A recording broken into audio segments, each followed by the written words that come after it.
Boa noite, mamães. Sejam muito bem-vindas ao podcast Mãe, mas não somente isso. E estamos estreando o primeiro episódio, já vai ser com uma convidada super especial, a Fernanda, que é mãe, mas não somente isso. Boa noite, Fernanda. Muito obrigada por aceitar esse convite e compartilhar a sua história. Eu estou muito feliz de ter você aqui e queria que você já começasse a contar para a gente um pouquinho de como foi esse processo, né? Esse início da maternidade. Acho que foi um início, de repente, de sentimento antes de concretizar. Como é que foi a sua história? Boa noite, obrigada pelo convite. Minha história já começa sendo uma história acho que meio diferente da maioria. Não, ela começa sendo igual, no meio ela fica diferente. Eu me casei muito nova, eu me casei aos 24 anos e logo aos 2 anos de casado já a gente já queria ter filhos. E aí o sonho de ter filhos biológicos, a gente ficou numa tentativa de uns 6 anos tentando ter filhos biológicos e os filhos biológicos não chegaram. Já era uma ideia nossa ter filhos adotivos também, mas aí a gente ficou só com a opção, só o plano B virou plano A exclusivamente. Então a gente se casou em 2008 e em 2016 a gente adotou 3 crianças. E aí já Mas, foi um ponto. Fernanda, e como é que foi passar por esses 6 anos, assim, de tentativas? Foi muito doloroso. Eu Foi um imagino. processo muito de rever o que eu queria. E era sempre assim. Aí foi até curioso, porque no meio desse processo todo, eu tinha uma outra profissão. Eu era publicitária. E no meio do Não processo, sabia disso. Acho que eu tinha esquecido, na verdade. Não acredito. é, eu era publicitária. E no meio do processo de querer ser mãe, foi engraçado porque. Ah, isso é meio triste. Porque eu falei assim: ah, já que eu não vou ser mãe mesmo, então eu vou fazer outra coisa na minha vida, não vai dar certo esse plano, então tá bom, já tava revoltada mesmo, então eu vou estudar. E aí calhou a oportunidade de eu fazer psicologia na época, que aí eu falei, então quer saber? Vou mesmo mergulhar nisso e pronto, já era. Em 2014 foi. Não, 2013 foi onde eu comecei a fazer o curso de psicologia. Então, na verdade, esse acontecimento da sua vida pessoal de não conseguir engravidar acabou gerando um acontecimento na tua vida profissional também, uma mudança É, mesmo, né? porque assim, eu tava num estágio que eu não cheguei especificamente a ficar em depressão, mas eu fiquei assim, o mundo não tinha muito sentido pra mim, porque falam, né, quando a gente só tem um único objetivo na vida, tem alguma coisa errada. Meu único objetivo naquele momento, antes da faculdade, era ser mãe. E era um objetivo onde eu colocava 100% das minhas energias, praticamente. Então, profissionalmente eu não me realizava, no casamento a gente começou a ter problemas por conta que o foco era esse e não acontecia, entendeu? E por uma opção de nós dois, a gente não queria entrar com nenhum procedimento é, é, de. Ah, esqueci. De in vitro, a gente queria engravidar naturalmente, a gente não queria entrar com nenhum. A gente falava assim, vai ser natural. E não foi natural, e não rolou natural. Não, e não engravidamos. Mas eu E imagino que nisso. até o dia a dia do casal, né, fica voltado para isso, né? Sim, Até você deve ter acompanhado até o seu ciclo, por exemplo. então, o ciclo era a coisa mais cruel que tinha, que, por exemplo, eu falo assim, a menstruação era a coisa mais torturante, né? E eu brinco que hoje em dia é a coisa que eu mais amo, apesar que eu não menstruo mais, porque eu tenho meu DIU querido lá. Mas era mais torturante porque a cada ida no banheiro, e você, na menstruação mesmo, cada ida no banheiro que você se via sangrando dentro da menstruação, era um momento de tristeza. Cada xixizinho que você fazia no momento menstruada, você fala, ah, não tô grávida. Aí você fazia seu xixi. Dali 2, 3 horas, sabe? Porque era um foco 100% de gravidez, de querer estar grávida. E era um momento que eu me questionava, inclusive, hoje, olhando, o que que eu queria naquele momento, o que que eu queria da maternidade. Eu queria, e acho que vai ser até importante esse meu relato, porque Aham, muita gente que fala de maternidade só fala assim: a criança chegou e aí eu comecei a ser mãe, né? Criança, sei lá, eu sim, engravidei e aí eu me vi mãe. sim. E tem muita parte dos tentantes que a gente é muito. Ninguém fala dessa parte da história de quem tá tentando e não consegue. O quanto se sente inapto, preterido, é, esquecido. É uma coisa que ninguém fala, é uma história invisível, uma história que não é relatada, uma história que ninguém se compadece, ninguém sabe o que é, porque as pessoas, em geral, é isso. A pessoa não quer engravidar, ela se previne, e aí ela quer engravidar, ela para de se prevenir, ela engravida e aí ela vira mãe. Muito cor-de-rosa, né?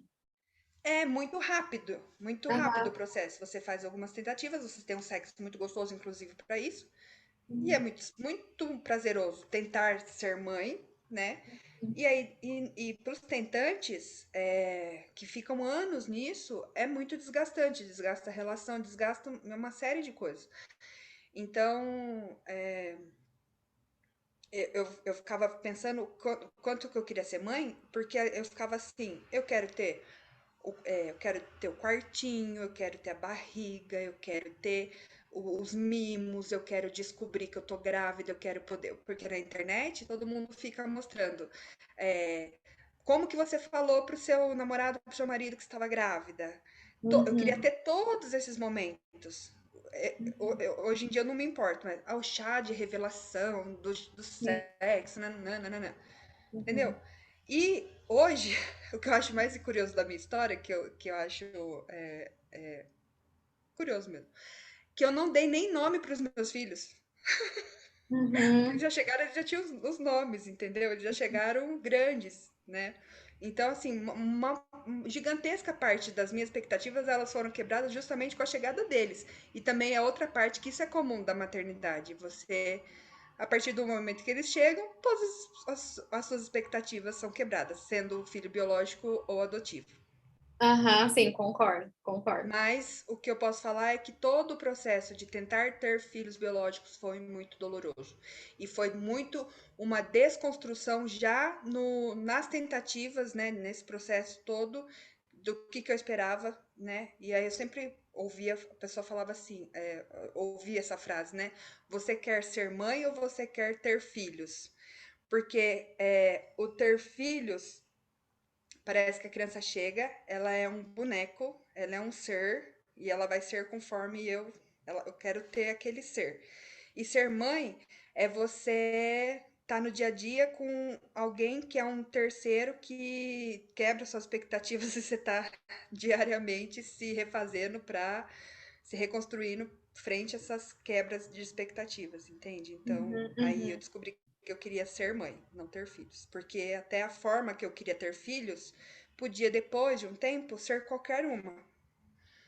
Sim. Uhum, E uhum. aí, mas foi o meu processo de querer ser mãe foi uma coisa longa, inclusive a própria faculdade, aí já entra a psicologia no meio. A própria faculdade de psicologia já me trouxe várias quebras de paradigma durante o processo, então, de desconstrução pessoal de uma série de coisas que aí me ajudou ainda mais a desconstruir coisas na minha cabeça, né? Valores que eu acreditava e tal. E, inclusive, as crianças chegaram no meio da faculdade. Eu tava no meio do curso, eles chegaram. Uhum.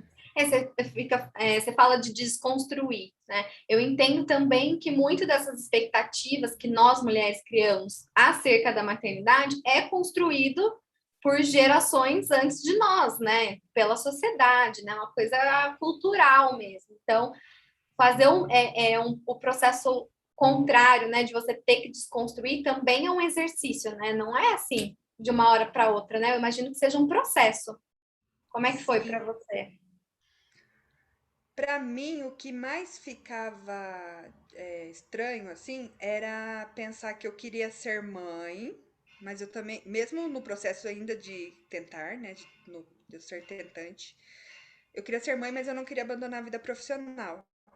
E para mim eu estava num momento que eu era muito convidada a pensar nisso. Ué, mas se você quer muito ser mãe, você tem que abandonar a vida profissional, porque são coisas. Até porque na época mesmo, o que eu tinha e o que eu estava, né, o que eu não estava feliz era um ótimo convite. Se eu engravidasse, eu abandonaria feliz, contente, tudo que eu não estava gostando. Uhum. Uhum. E depois foi até curioso porque no meio de. Nossa, minha vida é bem louca. No meio disso, eu falo que eu não estava gostando, mas eu me refiz de tal forma que o que eu não estava gostando, na verdade, não era nem da área de publicidade. O que eu não estava gostando era da. Que é mãe não só isso, por isso que eu falo da área profissional. Aham. E eu não estava gostando de estar mais presa no escritório das 8 às 6 da tarde. Isso que eu não estava mais gostando. Porque no meio desse processo meu de estar trabalhando, né, no escritório, eu comecei a lecionar, dar aula de publicidade. E aí eu gostei. E isso era um sonho meu de criança. Então isso eu gostava de fazer. Então, Uhum. por mais que eu tivesse, inclusive, fazendo curso de psicologia, eu não abandonei a publicidade completamente, porque durante todo o processo da faculdade de psicologia, eu lecionava, eu dava aula no curso técnico de publicidade, depois dei aula na faculdade de publicidade. Então, eu não abandonei a área, Mulher, abandonei. como você dava conta de estudar, trabalhar, o marido em casa? Então, esquemas de reforçamento, né? É. Que a gente aprende a viver e nem sempre são saudáveis. Uhum. Uhum. Mas eu fazia muita coisa mesmo. E aí, hoje em dia, eu revi muitas das coisas que eu fazia, eu fazia em excesso mesmo, muitas coisas. Então, eu não desacelerei. Com a chegada deles, que eu devia, inclusive, desacelerar, eu não desacelerei. Isso foi um outro ponto. Inclusive, já acho que acho que essa nossa conversa vai ser meio bagunçada. O meu Não tem processo problema. de, de, de chegada das crianças, como eles chegaram só para citar o pessoal, é, eram três, um casal de gêmeos. Eles chegaram com quase 9 anos, porque dali um mês eles já iam fazer aniversário. E o meu caçula tinha quase 5.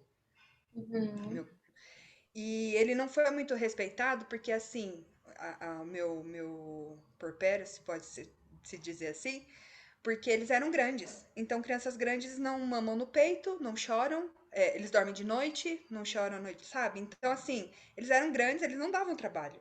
Mas não foi Então, respeitado pelas pessoas ou você não se permitiu ter este momento? um monte de coisa junto, tudo isso junto. Só que eu acho que tem a minha parte, né? Porque eu já tava naquele,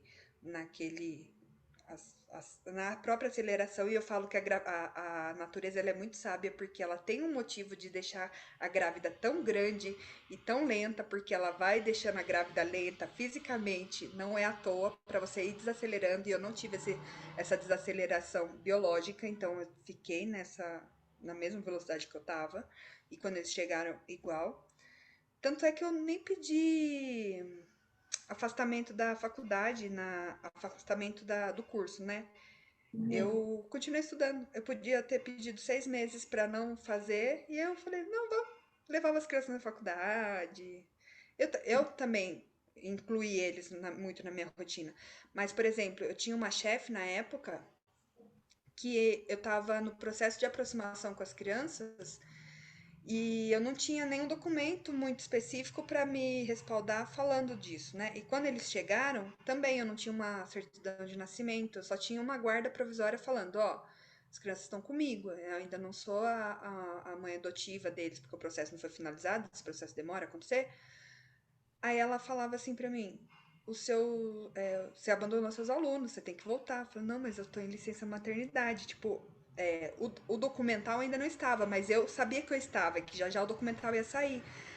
E a partir do momento que as crianças chegaram, eu não voltei pro trabalho. E ela queria que eu voltasse a trabalhar. Eu falei, mas meus filhos estão aqui, eu trabalhava de noite, entende? Não é respeitado pelas pessoas como Não, se fosse, por exemplo, como se você tivesse engravidado, tivesse um recém-nascido, né? não, entende? Uhum. Então, assim, tem uma parte meio difícil, assim, de ser concebido, assim, para as pessoas, como é você ter a criança que chega na sua casa, o que, que as pessoas fazem, tipo, as pessoas são meio perdidas nisso, o que, que elas podem fazer, o que, que não pode. E assim, acho que até se fosse, por exemplo, se você tivesse adotado um recém-nascido, talvez seria um pouco diferente. Talvez Sim, as com pessoas certeza. conseguiriam ser um pouco mais sensíveis a esse momento, porque é recém-nascido, né? Sim, Agora, você já adotou crianças, né? Maiores. sim. Até queria saber se isso foi uma escolha sua, ou se aconteceu, apareceram essas crianças para você. A gente, quando resolveu adotar, a gente se aprofundou bem no universo da adoção, assim, a gente leu de tudo, falou com muita gente, Tem quis muita saber coisa que de a gente tudo. não conhece, né? Tem, e a maioria delas são bem tristes. Uhum. Bem longe dos filmes de Hollywood, bem, bem, bem. Então a gente começou a se aprofundar nesse universo triste da adoção, porque para uma criança ter parado, né, para ser adotada, aconteceu muita coisa ruim. Então a gente Uhum. começou a entrar em contato com esse universo. E a gente entrou na fila depois de um ano e meio, depois de cadastrados, né? Depois de um ano e meio as crianças chegaram. Só que a gente tinha um perfil inicial de criança, de duas crianças de 0 a 6 anos, que já parece muita coisa. Sim, nossa, você adotar duas crianças até 6 anos de idade. E esse perfil, ele demora aqui em Campinas de 3 a 5 anos para você receber a criança nesse perfil, por exemplo. Porque existem muitas crianças no abrigo que elas estão lá, mas elas não estão aptas para adoção porque elas estão. Na verdade, a adoção ela é um paliativo, óbvio, né? Que sempre a ideia principal é que as crianças retomem para a família de origem. Então, muitas das crianças que estão em abrigo, elas não estão disponíveis para adoção, elas estão nesse processo de retomada para a família de origem. Só que às vezes esse processo de retomada para a família de origem, as tentativas são tantas e Uhum. feitas, na minha opinião, de forma errada, que acaba atrasando a vida da criança e deixando ela muito velha para ser adotada. E aí acontece que de 0 a 6 anos não se torna um perfil tão amplo assim. Tem muitas crianças que estão bem mais velhas que esse perfil para adoção. As Uhum. muito mais novinhas, às vezes, ainda não estão para adoção, porque elas estão nessa tentativa de retorno à família de origem. Inclusive, os nossos filhos, quando a gente encontrou eles, e eu que achei meus filhos, não foram eles que me acharam, eu que achei, já conta. Uhum. Eles não estavam disponíveis para adoção. O processo deles ainda estava de ser de retomada para a família de origem, entende? Uhum. Uhum. Então, esse nosso perfil ficou por um ano e pouquinho, sendo assim, e a gente ficou a gente se dispôs a adotar em alguns estados aqui do país. Isso, alguns Vocês estados. ampliaram as oportunidades de vocês, Isso. as Você pode, opções. inclusive, colocar o Brasil inteiro. Você pode Ah, adotar é? o Brasil todo. Só que aí você tem que se disponibilizar a ir viajar e ficar lá. No caso de uma adoção tardia, você precisa da convivência com a criança. Então você precisa tirar um período de férias para estar com a criança lá e ficar um tempo. Se fosse bebezinho, eu poderia ter posto o Brasil inteiro, se fosse Uhum. até 2 anos. Acho que é até 2 anos. Eu poderia ter posto o Brasil inteiro, ter feito uma viagem de avião, ter ficado, sei lá, uma semana no lugar, ter trazido a criança. Então, como a gente não ia ficar com, provavelmente com esse nosso perfil, a gente não ia ficar com o bebezinho, porque é de 0 a 6. Mas se é de 0 a 6, a probabilidade de chegar a 0 é muito pequena. Sim. A Uhum. chance de que chegue 6. E aí depois a gente ampliou o nosso perfil para 8 anos. E aí no que a gente ampliou para 8, foi o que aconteceu em 2016, que existe uma coisa. Existem grupos de apoio à adoção online, os quais eu fazia muito parte, era bem atuante. Existe uma força-tarefa que chama busca ativa. Essa busca ativa ela visa encontrar pais para crianças que elas estão fora do perfil dos pretendentes. Quando as crianças fez uma lista, passou uma régua no Brasil inteiro e essas crianças não estão dentro do perfil de nenhum casal do Brasil inteiro, entendeu? E eu achei os meus filhos nessa lista de busca ativa que esses Mas é uma coisa bem específica de quem tá bem envolvido com esse universo, entende? Uhum, uhum, E aí os meus filhos, eles eram lá do Rio de Janeiro. E aí eu achei essa listagem, eu sempre acompanhava, é uma listagem muito ruim de ser vista, porque ela, você vai dormir toda noite pensando que aquelas crianças elas estão nessa lista porque você não quis adotá-las, você é a pior pessoa do mundo. E lá tem crianças que têm, são cegas, têm deficiência, tem ou grupo de irmãos. Quando eu falo grupo de irmãos, você pode achar que três é muito, grupo de irmãos é cinco, é sete. As idades começa, às vezes é uma escadinha, 2, 3, 4, 5, 6, 12. Essas são as idades dos irmãos, porque é uma uhum. escadinha. Porque a história da família não começou ontem, né? Começou faz muito tempo. E aí, para chegar num ponto da criança estar ali para adoção, então faz muito tempo também que as coisas estão acontecendo. Essa lista só tem o nome das crianças e as idades ou tem também a história? Como é que você se identificou com eles por uma Não tem lista? nada, na verdade. Só tem um perfil bem cru assim. Na Uhum. verdade, tem a raça, a idade, alguma condição, se eles são irmãos. Na verdade, tem tudo que faz eles não serem adotados, né? Uhum. E às vezes raça é uma questão, ser irmãos é outra, ter muitos irmãos, grupo grande de irmãos, idade é outra, deficiência é outra, Uhum. Tá. entende? Então tem Uhum. todo esse grupo de situações. é, a criança tem autismo, a criança tem paralisia cerebral. Então é um esforço de um coletivo ali de pessoas que estão envolvidas e é uma iniciativa privada, assim, de pessoas que estão envolvidas na justiça e é autorizado a essas pessoas fazerem esse movimento. Tanto é que aí depois eles colocam nessa listagem específica lá o contato da justiça lá, e foi onde eu entrei em contato com a vara do Rio, e aí eu falei, essas crianças ainda estão disponíveis para adoção? E aí foi onde eu encontrei meus filhos. Mas o que te chamou a atenção numa lista para escolher eles especificamente? Não sei, Sentiu? não Foi sei. uma emoção, um sentimento. É, é E porque, na aí? verdade, nesse caminho tem uma longa trajetória, né? Uma longa tentativa. Ah, sim. E aí tem Uhum. várias vezes que dá certo, aí depois você se frustra, tem uma série de emoções ali que são, ai, é uma coisa bem Uhum. difícil. Apesar que eu acho que o próprio processo de qualquer maternidade assim é complicado, seja por quaisquer questões que sejam, sabe? Então, a da adoção não Uhum. seria diferente. E aí você entrou em contato, então eles estavam disponíveis, e aí você foi conhecê-los, é isso? Isso. Uhum. Lá no Rio de Janeiro. Lá no Rio de Janeiro. Lá no Rio de Enquanto isso, Janeiro. você estava estudando e trabalhando. Isso. Só para passar o tempo. E aí, aí você precisou tirar algum tempo para ficar lá. Foi Não. isso, não foi? Não. Precisei. Precisei, mas não fiz. Uhum. Ai, olha, tinha que ser com meu ex-marido mesmo. A gente não tá mais casado, mas tinha que ser com ele, porque pra topar essas doideiras, a gente chegou pra eles e falou assim: olha, eu sei que nós dois éramos professor na época, né?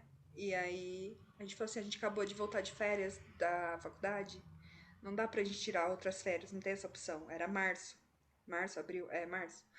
Então, o que que a gente pode fazer? A gente tá disposto, né?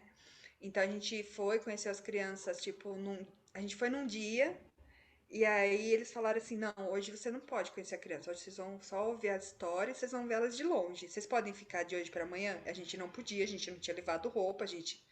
Claro, podemos, sim, claro, com certeza. Procuramos um hostel para ficar e Uhum. aí no dia seguinte foi onde a gente conheceu as crianças, né, interagiu e tudo mais, e foi onde eu achei no abrigo muito cuidadoso de uma dupla psicossocial lá, que falou para ele, e na verdade a gente foi a primeira família que eles que eles tiveram contato. Uhum. Que Também conheceram, eles né? vinham. Oi? Que conheceram, a primeira família que eles conheceram, né? Isso. Uhum. Só que foi muito interessante, inclusive, da parte do abrigo dos meus filhos mesmo, que eles não eram crianças que eram para ter sido adotadas. Eles eram dessas crianças que eram para ter sido para retornar na família de origem. E aí foram feitas várias tentativas, até que uma hora que a psicóloga, a assistente social falou, não vai mais rolar, agora eles precisam ser encaminhados. E nessa virada foi que a gente se cruzou, entendeu? Porque as crianças queriam retornar para a família de origem, a mãe biológica queria também poder ter ficado com eles, mas ela não tinha condições. Então, foi todo momento que calhou de um momento temporal no tempo e espaço que calhou disso acontecer, entendeu? E aí isso foi em março de 2016. A gente se conheceu, tá. Aí quando a gente se conheceu, a gente falou, ó, então a gente vai voltar. Isso foi tipo assim, uma quarta-feira, a gente dando aula, estudando. Então a gente, no abrigo, a gente só podia ir visitar com a supervisão da psicóloga assistente social. Então a gente não podia visitar nem de sábado nem de domingo. Então a gente ia no Rio de Janeiro toda quarta-feira. A gente ia de madrugada, saía daqui tipo quarta de manhã, quarta de madrugada, chegava lá de manhã, passava algumas horas com eles, e daí na outra semana e a gente foi fazendo esse processo de aproximação, entendeu? Da Por forma que quanto dava. tempo vocês ficaram fazendo esse processo? Isso poderia ter durado meses, só não durou porque as crianças estavam muito abertas. Eles são crianças muito adaptáveis até hoje, com tudo. Acho isso a melhor qualidade deles. E eles estavam muito abertos para querer ser adotados. Então, isso durou um mês. Então, muito rapidamente, a gente já conseguiu fazer um passeio com eles fora. Inclusive, quando eu coloquei o pé para fora dele, com eles no abrigo, a hora que eu pus o pé na calçada, que eu tava com os três, assim, essa foi a minha saída da maternidade. Eu pus o pé pra fora assim, eu falei assim, quem foi o louco que deu essas três crianças na minha mão? Eu falei, quem foi o inconsequente? Porque aí foi o frio na barriga que eu tava saindo com ele sem supervisão. E a gente foi no zoológico, enfim. Aí depois disso, dessa saída, a gente teve. Aí sim, foi na Páscoa desse ano, de 2016, a gente teve um período de convivência de 5, 6 dias. Lá em Teresópolis, a gente ficou numa casa, brincando de casinha, aí tendo realmente essa papai, mamãe, filhinho, todas as brigas, tudo que figurino permite, sabe? Uhum. Então a gente foi onde realmente a gente ficou junto. E aí foi curioso que aí na volta para que tinha que devolvê-los para o abrigo, né? Foi muito legal, porque na volta de Teresópolis para o Rio tinha uma placa e tinha escrito assim: Rio de Janeiro, São Paulo. Aí a gente ficava assim: para onde a gente vira? Eles: São Paulo! A gente: não, a gente vai sequestrar vocês, a gente tem que devolver vocês para o Rio. E essa foi a vez que eu me despedi deles chorando, assim, sabe? Nossa, foi a vez que eu falei, não queria estar devolvendo essas crianças assim por nada, assim. Se eu pudesse roubá-los, roubaria, sabe? Uhum. Acho que é o meu que tá tocando aqui, calma aí. Roubaria. Ai, peraí. Eu tô voltando. E aí, ai meu Deus. E aí foi a despedida mais dolorosa, assim, porque é onde a gente tinha mais convivido, entendeu? Uhum. E nesses dias, assim, qual foram nesses dias de Teresópolis que vocês ficaram, quais foram os desafios para você? Mandar tomar banho, mandar dormir, mandar comer. O básico do básico, entende? Porque eles estavam acostumados com uma rotina de instituição. Então, eles não tinham cuidadores, eles tinham funcionários, né? Eles tinham os cuidadores que eram funcionários, então eles não sabiam o que que era ter pai e ter mãe. Eles sabiam o que que era estar numa instituição que tinha uma filhinha, que você pegava comida. Então, essa coisa individualizada do cuidado, da atenção, do amor, carinho lindo, maravilhoso, é bom, muito bom. Mas ela também tem toda a parte ruim, que é a mãe pegando no pé. Então, assim, teve briga por causa de roupa. Tipo, não, você vai botar essa roupa porque a gente vai no shopping, o shopping é frio e eles não tinham dimensão disso. Meus filhos do Rio de Janeiro sabem o que era frio, né? Uhum. Você vai botar essa calça porque a gente vai no shopping e lá faz frio. Então, não vou botar o que eu quiser. Você Então, já começou a tua maternidade já, né, com as crianças com esses desafios, né? Que são desafios que talvez uma mulher, por exemplo, tem um filho biológico, vá vivenciando gradativamente, né? Você já pegou aí crianças mais velhas já com esses desafios, né? uhum, Muito, muito complicado, muito difícil. Sim, e foi curioso porque isso foi uma orientação que, assim, fala a verdade, a gente queria isso, assim, fazer dessa forma? Não.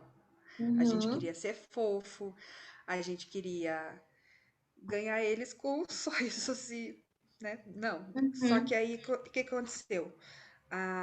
Quando a gente era supervisionado pela psicóloga no abrigo, ela falou assim pra gente, no primeiro dia que a gente interagiu com eles, ela falou assim: limite para antes de ontem, no uhum, primeiro dia, porque a gente queria agradar eles. Ela falou aham, assim: vocês são pais deles, vocês não podem agradar.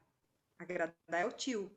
Então a gente foi tomando essa dimensão do que era a nossa responsabilidade, sabe? Muito, muito rápido. Assim, no primeiro dia já tinha que ter falado, já tinha que falar não, por exemplo, se a minha filha Manuela pegava meu celular para gravar, para se gravar, eu não conseguia pedir de volta meu celular, porque eu falava assim, uhum, eu quero que ela me ame. Se ela não for devolver meu celular, como que eu vou falar, dá meu celular de volta? Se eu falar dar meu celular de volta, ela não vai me amar. Eu ficava muito sem jeito de pedir o celular de volta. uhum. É, Então, eles iam dominando ali nesse primeiro momento. Com o tempo, a gente falava assim: não, você não vai pegar meu celular. E aí, pra gente era difícil falar assim: como que essas crianças vão amar a gente com a gente falando não? E esse era um embate que a gente tinha, mas a gente sempre foi muito bem orientado pela psicóloga e assistente social lá do abrigo mesmo, entendeu? e daí a gente descobre que dar limite também é dar amor, né? Sim. Que às vezes o que as E crianças desde os. Precisa. é o que as crianças precisam, e às vezes pedem, né? Tem criança que pede por limite, né? Sim. E no caso deles, mais que nunca, porque eles não tinham isso dos funcionários, né? Os funcionários estavam ali para outra função. Então, eles Uhum, tinham a função de mantê-los, sei lá, com roupa limpa, alimentados, mas num nível muito de prestação de serviço, não de acolhimento de pai e de mãe, óbvio. uhum. Então eles estão há 5 anos com você já, Isso, em abril agora vai fazer 6. tá?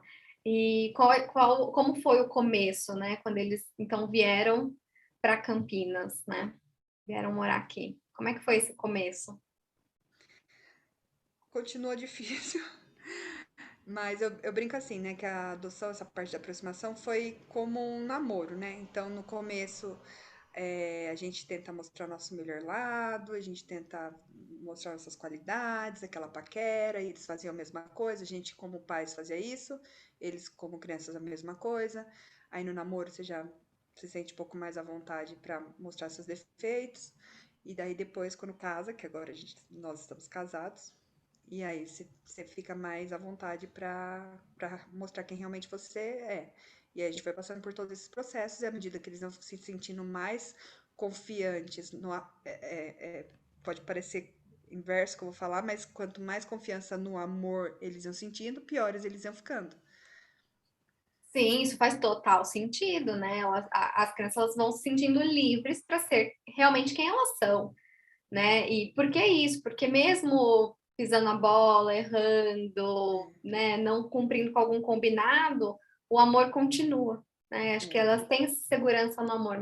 Minha mãe, meu pai vão continuar me amando, mesmo é, que eu não cumpra um combinado, que eu faça uma birra aqui, outra ali, é. né? Mas assim, por mais que eles tenham isso com a gente, ainda eles têm um passado. E a gente não pode nunca esquecer que eles têm um passado. E esse Sim. passado, que faz parte da história deles, em algum momento se torna presente nas nossas vidas. Então, esse medo da perda, porque Uhum. nós, que nunca perdemos nossos pais biológicos, ainda assim, se a gente termina um namoro, uma amizade, a gente já se sente abandonado, a gente sente, sabe, Rejeitado. totalmente. Agora, para eles, o peso disso é 1 milhão de vezes pior, sabe? Aham. Então a gente tem que vira e mexe voltar para esse assunto, porque faz parte da vida deles. Então, é uma coisa que é uma marca que, claro que eu não vou falar, meus filhos são coitadinhos porque eles são adotados, não são. Mas eles têm essa parte que eu não posso negar que faz parte da história deles também. Uhum. E eles nunca manifestaram vontade, por exemplo, de ir para o Rio de novo? eles tinham vontade de conhecer. Eles sabem que legalmente eles não podem ver a família de origem, né? Legalmente eles não podem. Mas a gente já falou que a partir dos 18, se eles tiverem interesse, a gente é o primeiro que vai atrás disso com eles, né? Fazer esse levantamento com a justiça. Mas eles já quiseram ir pro abrigo. A gente já quase conseguiu, depois deu um monte de problema. A gente estava no Rio, porque o meu ex-marido tem família lá. Então a gente foi já para o Rio de Janeiro para passeio e tal e tal. Já fizemos essa viagem. E a gente ia no abrigo, não deu certo porque deu problema no carro. Mas a gente ia no abrigo nessa viagem. E aí não conseguimos fazer a visita. Mas a gente ainda tem vontade de voltar lá para o abrigo. Até é bom para eles entenderem onde eles estão e onde eles já tiveram, sabe? Uhum. Hoje eles estão com qual idade? 14 e 10. Adolescentes já, né? Outro momento, né? Outra fase.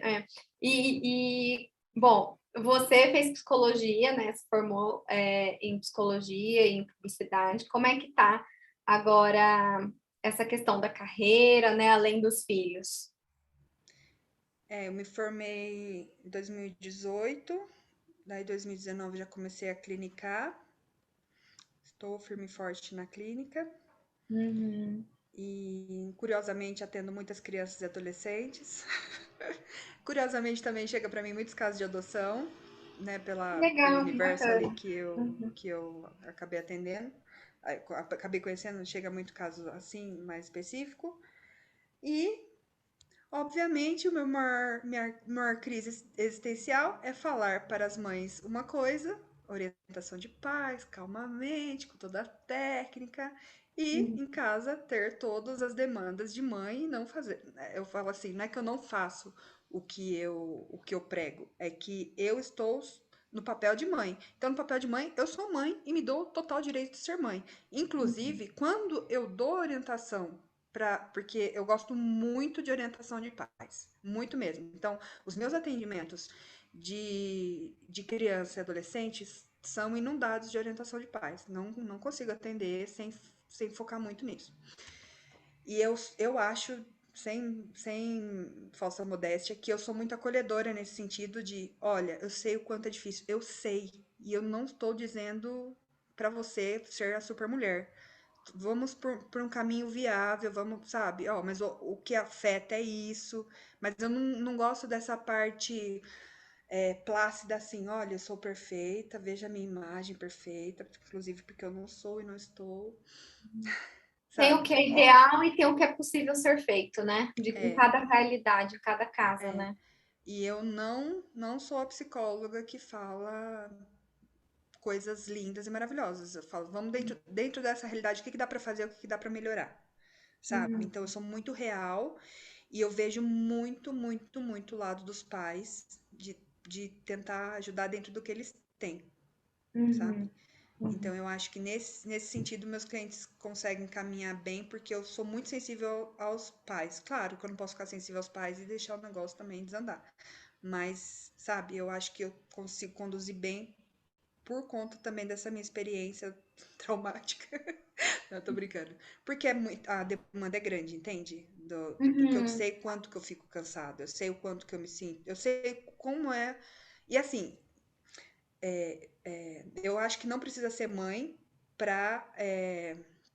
Eu acho que o psicólogo não precisa passar por todas as experiências para poder orientar sobre todas as coisas. Mas eu sei o quanto eu ser mãe me ajuda a orientar as minhas clientes que são mães e Uhum. pais, entende? Entendo. E hoje você consegue fazer o seu horário, aquilo que te incomodava, por exemplo, na Sim, publicidade, hoje você faz o seu horário.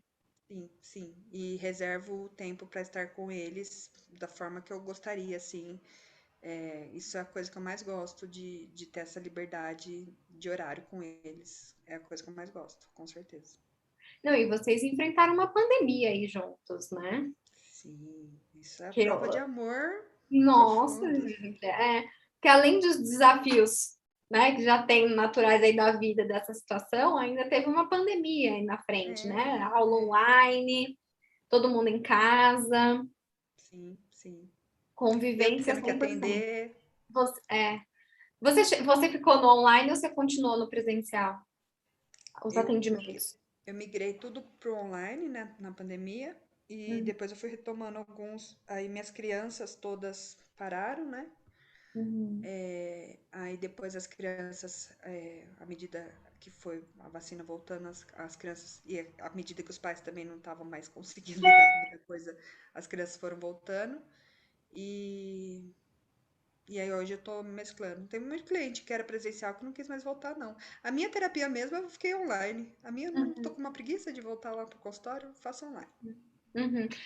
Muitas pessoas optaram por continuar no online, né? Viram a praticidade, né, Sim, de sim, estar online. É. Então, hoje você é mãe, psicóloga, sim. cuida da casa, Quando cuida de dá. você.